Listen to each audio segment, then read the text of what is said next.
Hi everybody, my name is Karina and I am an author and an illustrator, and some of you may already know me from my very first book called The Girl Who Stole the Stars.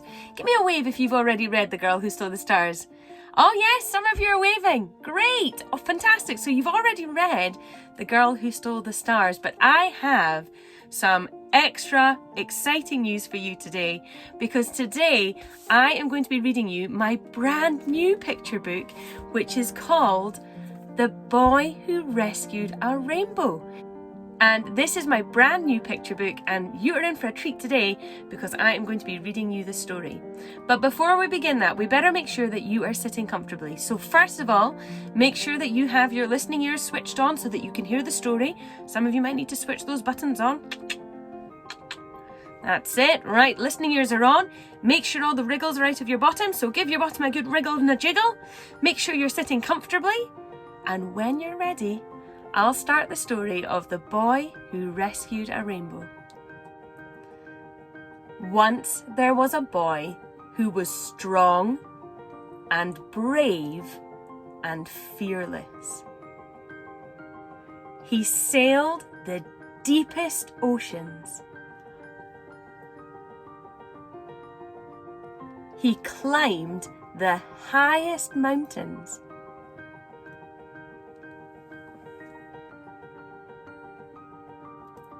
And he fought the deadliest dragons. Until one day he spotted something very strange sticking out of a tree.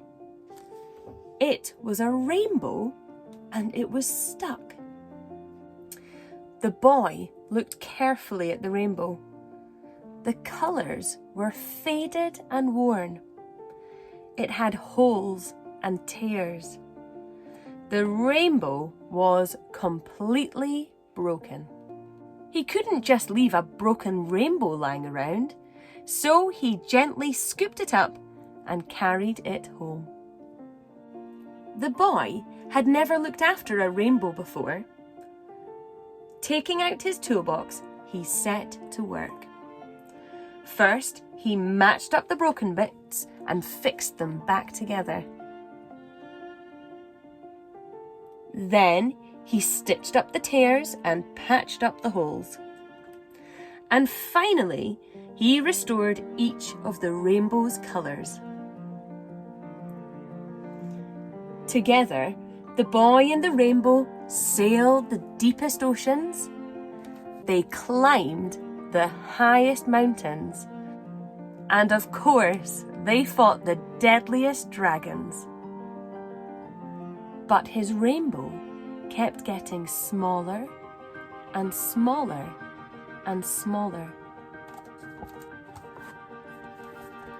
Until one day it disappeared altogether.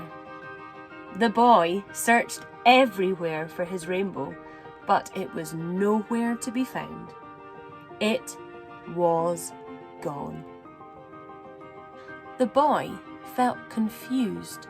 Where had his rainbow gone? He was sure it wouldn't have just left him. But it had. The boy felt angry. He loved his rainbow. He had restored its colours, sewed up the tears, mended the holes and fixed it all back together again. It wouldn't just leave without saying goodbye. But it had.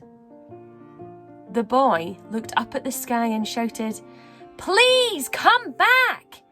I'll do anything! Don't leave me!" But it had. His rainbow was gone. The boy felt a great sadness and he cried. But the boy was still strong, the boy was still brave, and the boy was still fearless. He sailed the deepest oceans. He climbed the highest mountains. And he fought the deadliest dragons. Until one day, the boy looked up and saw a rainbow in the sky. The boy remembered everything, and he smiled. And that is the end of The Boy Who Rescued a Rainbow. I really hope you enjoyed the story, and here's something for you to go away and have a think about. In the story, I talk a lot about the boy being strong and brave and fearless. And I wonder if you can think of a time that you thought that you were strong, that you were brave, and that you were fearless. Now, I always like to share some of the top secret things that I have hidden inside the book. And usually when I do this, I hide them within the illustrations because the story usually stays the same. But when I draw the pictures, I can add in little extra bits that tell you a bit more information. Nobody else knows any of this yet, so it's top secret, so don't tell anyone. Okay.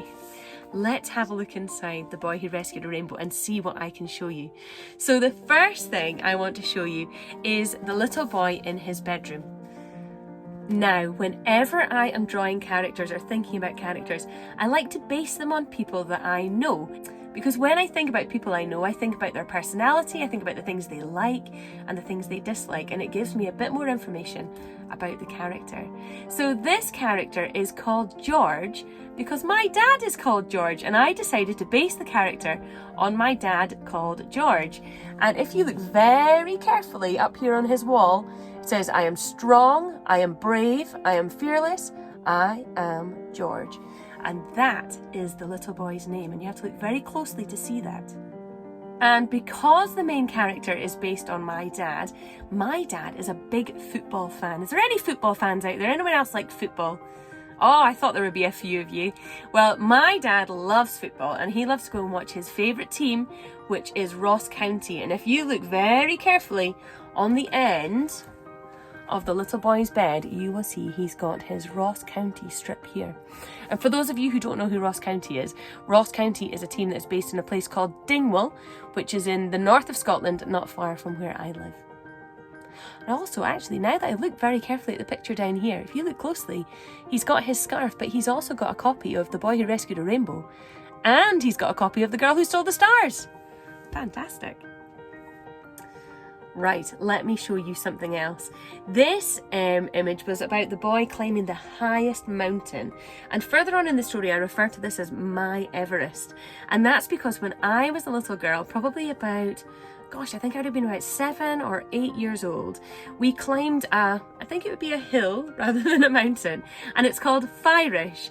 And at the top of it, there is this monument. And that is what is in the book. This is Fyrish Hill here, at the top here. And when I was 7 or 8 years old, this was a really, really big climb for me. It took a long time to get there, and it was really high up.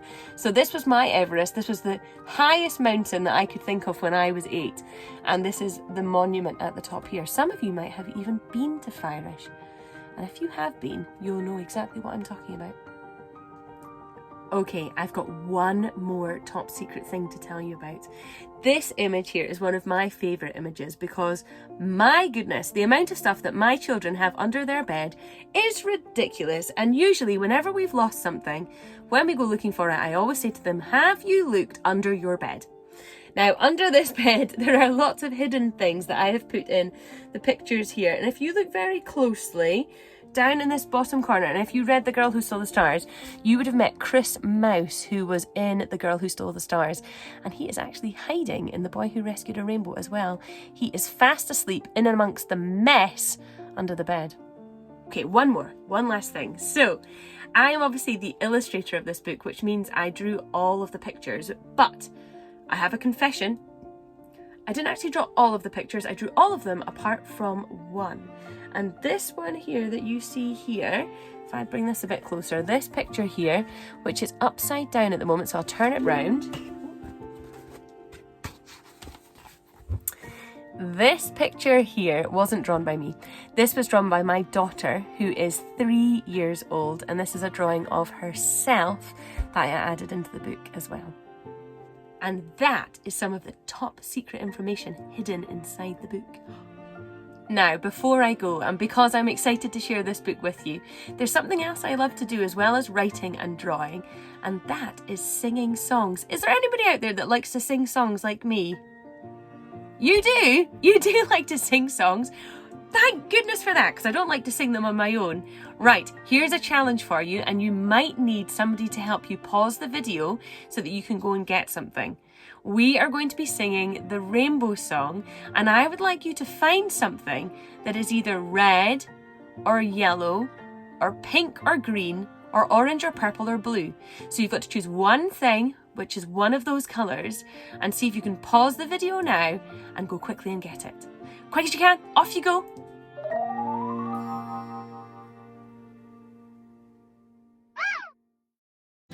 Right, hopefully you have now got something that is either red, orange, yellow, pink, green. No, I've got my colours wrong. Red and yellow and pink and green, orange, purple, blue. Now we're going to do a bit of singing together, and in order to sing we need a bit of music, and I like to play music, but I couldn't fit the piano in my art cupboard and my guitar was a bit too big, so today we have this instrument here, and it is called a ukulele, and the ukulele is like a small guitar. We are going to sing the Rainbow Song together today. Now I'm hoping that a lot of you already know the Rainbow Song, and you'll know a lot of the words, but this time whenever you hear the colour of the item that you've chosen, I want you to give it a wave in the air. So if your item is red, when I sing the word red, you can give it a wave. If it's yellow, you give it a wave on yellow. If it's pink or orange or purple or green or blue, you hold it up and you give me a wave with the colour that you have chosen. So the words go red and yellow and pink and green and orange and purple and blue. And then you say, I can sing a rainbow, I can sing a rainbow, I can sing a rainbow too. Right, let's give it a try all together without waving your objects, without doing anything. Let's give it a try all together and see if we can do the words, and I'll do it nice and slowly. So when you're ready, here we go. Red and yellow and pink and green, orange and purple and blue. I can sing a rainbow, sing a rainbow, sing a rainbow too. How did you get on? Hopefully you managed to join in. Right, let's go from the top. We're all going to join in this time. We're all going to wave our objects when the colour comes up, and I'm going to add a middle part into the song. So we're going to sing the rainbow, and then we're going to listen with our hearts and sing everything we see. I can sing a rainbow, I can sing a rainbow. Come and sing along with me, and we'll do it one more time, and then I think that'll be the end. Right, you ready? I do like a bit of singing, so let's hope you're all singing along with me. Ready? 3, 2, 1, here we go. Red and yellow and pink and green, orange and a purple and blue. I can sing a rainbow, sing a rainbow, sing a rainbow too. Listen with your heart, and sing everything you see. I can sing a rainbow, sing along with me. Ready? Here we go. Red and yellow and pink and green, orange and a purple and blue.